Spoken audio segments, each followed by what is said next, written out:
In this episode, I go over my top 5 picks for New Comic Book Day coming out next week, June 8th, 2022.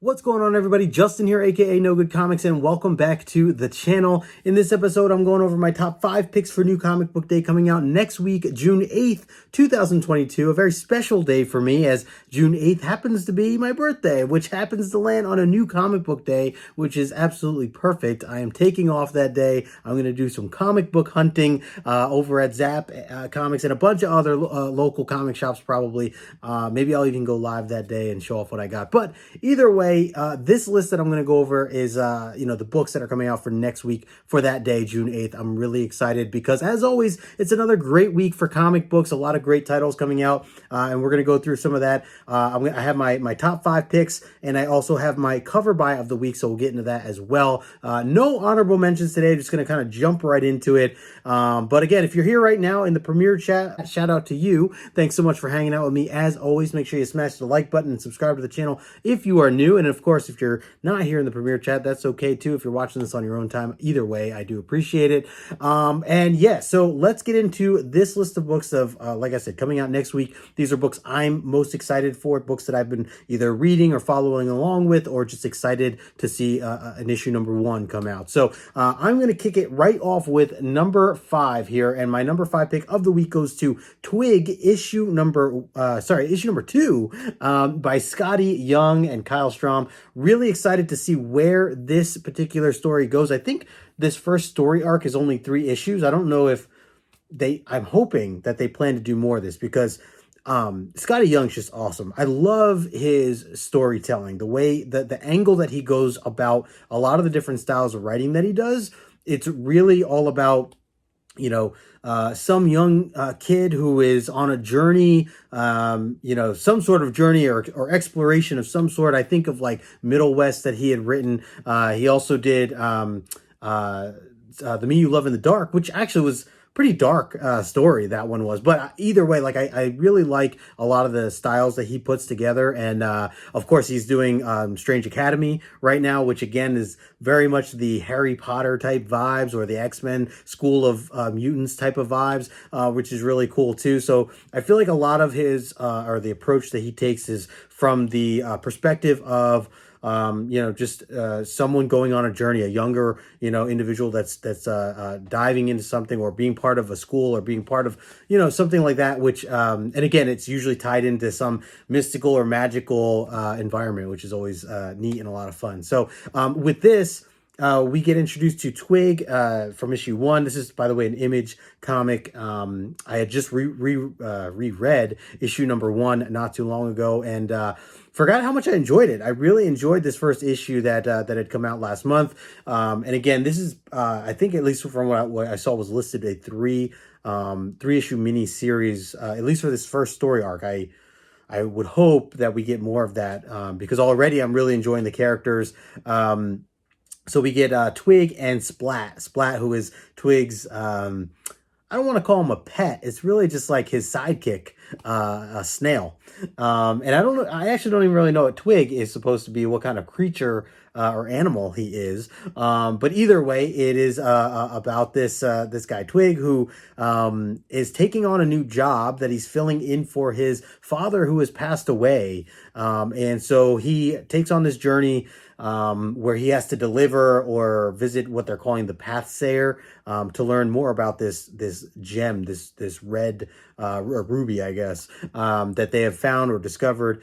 So he's on this like long-term journey, him and his buddy Splat. So yeah, really cool kind of kickoff to the story arc. I like how that first issue opened, and I'm very curious, like I said before, to kind of see where it goes from here, who this Pathsayer is that they're on their way to see. But I definitely like the world or the environment that we got already. We had like talking trees and talking insects and a bunch of other things that were kind of like kind of teasing them and saying like, hey man, you're late, you're taking on this new job, and you woke up late to this thing. There's some good humor dialogue between Twig and Splat that I also really appreciated. So yeah, Scotty Young, I've decided, and I said this before, like especially with like Strange Academy and stuff, I am never going to pass up on a book of his again because everything he puts out, I just find myself absolutely loving. I was late to Middle West. I was late to Strange Academy.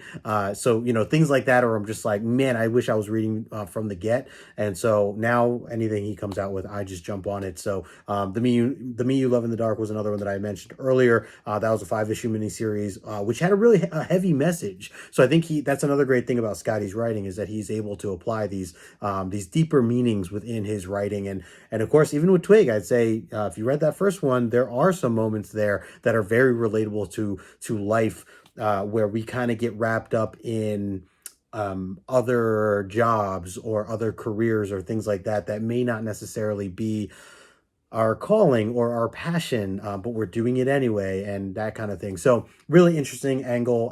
But yeah, so I definitely recommend, if you have not read it yet, definitely check out the first issue. But that's going to be my number 5 pick of the week, Twig issue number 2 by Image Comics. Let's see. Going into my number 4 pick of the week, I am going to go with Legion of X, issue number 2. I swear number 1 just came out not too long ago. So I mean, I'm assuming this is correct. This date is correct. And I don't know if this is like a weekly thing. I'm trying to think when that issue just came out. I feel like it just came out like a week ago, or maybe it's bi-weekly. Who knows? Either way, I really enjoyed the first one of that as well. So Legion of X, aka Locks, you might hear the term going around. So really interesting because we learned that there's basically this other world. We've been reading along, or I've been reading along with the Hickman stuff, and over time we've learned now that there's Krakoa they have as their island, or their nation, I should say, for mutants. Now they have Mars as their planet for mutants. And then this is like a astral plane, this next story arc that they're kind of going into here with Legion, and it's all within Legion's mind, and where they can place certain mutants and things like that. So anyways, that's just one aspect of it. I'm really curious, again, to kind of figure out what direction they're going to go with this, because while this is not Hickman, or his writing per se, it's definitely being carried on from what he had initially built. So Simon Spurrier doing the writing here, I'm really interested to see what he does with this, because I do like Spurrier as well. Let's see, Jan Bazaldua doing the artwork, which I really enjoyed that first issue as well for the artwork there. So and just taking a look at the cover here, pretty dope stuff. So yeah, and actually let me confirm. So the cover is actually Matt Wilson. Okay. So yeah, and I think Matt Wilson did the cover for the last one too. At least cover A. But I know there was like a ton of covers for the first issue. Either way, if you are following along with the X titles, I think this is one that is well worth checking out as well. If you are not following along with the X titles, I would recommend getting on board, starting with what Hickman had created. Go back and read House of X, Powers of 10. That'd be a great starting point, and then kind of go from there and seek out what direction you want to go. So again, that's probably the one downside. I say this every time, but the downside of kind of trying to dive into some of the current X-Men titles is that there's just so much backstory, and so I can see where that kind of deters certain people, but the payoff is so worth it. So just keep that in mind. If you do decide to get into the X-Men stuff, take it slow, go at your own pace, read on from the beginning. And there's a couple things you probably could skip through, but for the most part, I had read through a majority of it, and I've been loving every minute of it. So anyways, that's going to be my number 4 pick of the week, Legion of X issue number 2. All right, let's see. Going into my number 3 pick, back to some DC, Poison Ivy issue number 1. I've been hearing so much about this series that's been talked about just kicking off. So Poison Ivy getting her own series here again. I'm not sure when the last time Poison Ivy had her own series, or what the deal is with it, or where they're going with this. But and actually, I'm wondering if this is. I don't think this is a one shot. I think I think this is going to be, I don't know how many issues. Did they name it here? They don't name it here. G. Willow Wilson doing the writing, Marcio Takara doing the artwork, and let's see, Jessica Fong here on the cover. One of the many covers, I should note. There are a bunch of really stunning covers. And yeah, so I mean, this is me like just getting more into the DC characters. I've learned a little bit more about Poison Ivy thanks to James Tynion and kind of the writing that he had done with her character in Batman. And I know there's been other crossovers and things like that. Harley Quinn crossovers with Stephanie Phillips and things like that. So yeah, I'm excited to kind of see where, what the deal is with this particular series. But I'm definitely on board, and the artwork looks stunning. And we'll see where it goes, see what it's about. But that's gonna be my number 3 pick of the week, Poison Ivy issue number 1. So some DC goodness here. We're gonna stay in the realm of DC for my second pick of the week, and that's gonna go to Batman Killing Time issue number 4. And this is of a mini series that's being written by Tom King right now. 4 of 6, I should clarify. And then also the artwork here, David Marquez, fantastic stuff. It really has been. Definitely check this out. So, Batman Killing Time. It is Tom King at his best. Just like the way his writing style is, and especially in this, there's a lot of like time jumping, and I know that might not be for everyone, but I love the how complex it is, and really having to pay attention to like kind of what's going on where and when, and I'm really curious to see like just the payoff, like how is this going to wrap up, how is this going to end. We've already been about halfway through, now we're getting into issue 4 here. We've learned of a couple new characters along the way. We know that there's a couple of bad guys that are kind of teaming up, and there's it's basically like a heist. The way that this is being told, the Riddler and Catwoman had teamed up, and even Penguin in the first issue, along with a few others that are kind of we'll just call them involved with this heist. And Batman seems to have a couple of or a lot of things on his plate as he's trying to juggle a couple different villains, a couple different situations going on within the city all at the same time, and yet there are people kind of stabbing each other in the back. There are bad guys that are, being, going against the grain here and being selfish and, having their own plan behind the plan. So, bad guys they can't trust other bad guys. It's just how it works. But yeah, so I'm really interested to see what Tom King continues to do with this series. I really am enjoying it though. Again, it is a series where I think that, at least for me, anytime I'm reading Tom King, I need to sit and read it at least like 2 or 3 times through, because there are definitely some moments in there that, like you have to, it just kind of is like a double take or trying to figure out the pieces of the puzzle. So, there's also some really great humor in this as well that I do appreciate, even though most of it's like, of a more darker and serious, vibe.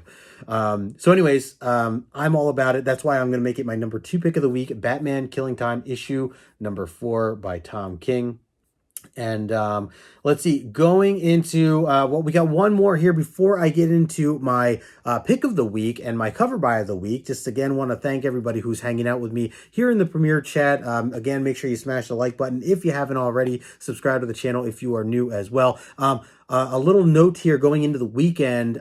This Saturday, I do not have a Comic Collector Origins lined up. I will be back on schedule the following Saturday. But one thing I did want to clarify is this Sunday, June 5th at I think 11 a.m. Eastern. Here on the channel, we're going to have another Lego build, a live Lego build here, hanging out with the crew. So if you're into Lego, or if you just want to come hang, swing by the channel, check it out. We're going to be building a ton of different things. I have this awesome Wolverine packet here that I think I'm going to be putting together as one of my builds. I have a couple of different things as I've been hitting up the Lego store, or as I like to call it, my LLS, my local Lego shop there. So I've picked up a couple sets that I'll probably be building this weekend. So that's going to be Sunday at 11 o'clock a.m. Eastern. So swing by the channel if you're around.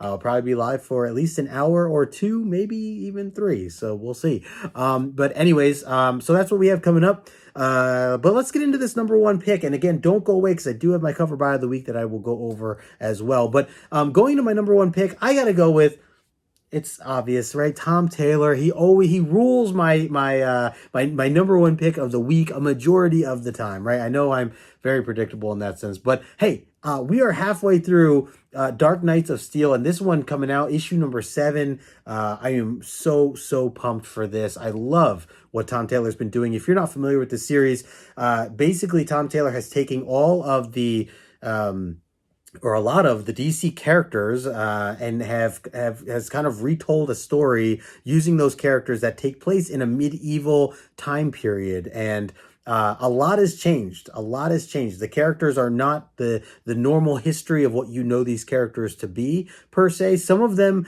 are similar, or they tie in similarly to what they've been written in the past. But a majority of it's way different. Certain people are related to certain other people that are just way different. So just know that when you're getting into this type of story, that you're not going to get your typical Batman, Superman, Wonder Woman. It is very different, very unique. And the way Tom Taylor is putting this together, I think that this is where he really thrives most, is when he has like full control to just kind of rewrite things as a whole, and like recreate this environment that's not your norm. It's just not your norm. And again, taking place in this medieval time period, it's really cool, really creative, and I'm absolutely loving it. So that's why, obviously, it's my number one pick of the week. Really excited to see where this continues to go as we are now getting into issue 7 halfway through. Also note that Nathan Gooden doing the artwork here, and I'm not sure, now that I think about it, I feel like Gooden was not always the artist, although it could be wrong, because I could be wrong. But either way, I feel like Petrie was the other artist. So yeah, no, that is different. So Gooden is now taking over. I don't know if it's just for this issue or what the deal is.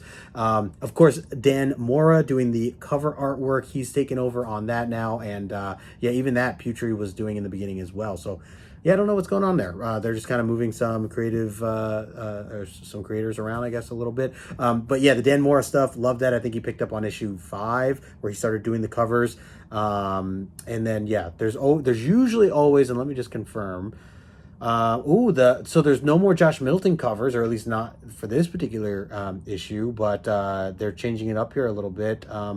Isaac here doing the cover B, and Raphael Albuquerque doing the cover C. Those look good as well. I'll put them on screen. But yeah, so yeah, really just, I'm pumped. I'm pumped that this is back. I feel like it has been, I don't want to say a hiatus, but maybe they took like 2 months off. I don't know. I'm trying to think when the last one came out. But either way, I'm down for some more of this Dark Knights of Steel issue number 7 out of 12. And so, yeah, kind of sad that it'll be over at 12, but we'll see where it goes. Anyways, that's my number one pick of the week, Dark Knights of Steel issue number 7 by Tom Taylor. As you can see, this list here has closed out real strong with my DC picks 3 in a row, here to close it out. So sorry, Sove, the Marvel fan. But I will say, let me, before you guys leave, don't forget, I do have a cover by of the week, and I'm going to bring it up right here. So my cover by of the week, I mentioned Dan Mora before. He actually did one of the Poison Ivy covers. So boom, there it is. Cover D says Team Dan Mora, the cardstock variant. Poison Ivy here, absolutely beautiful, and just, yeah, really stunning stuff. You got the green, her holding it there.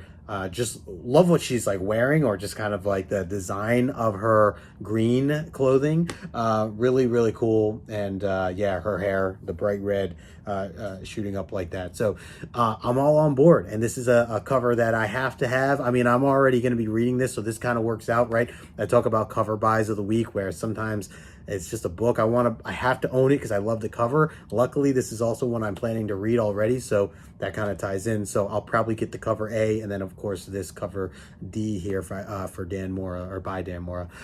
Yeah, I love his work. He's so great. He's doing the Superman and Batman World's Finest right now too. Oh, it's so good. So good.